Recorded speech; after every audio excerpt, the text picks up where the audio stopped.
Geese. Geese have two layers of feathers. That helps keep them warm in cold weather.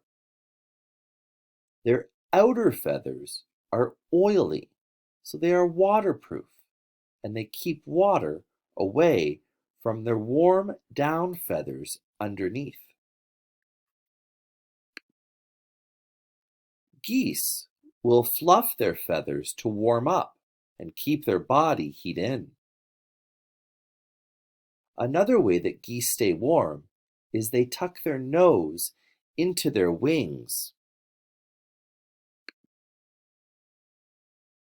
Geese also stay warm by sitting down to keep their feet warm.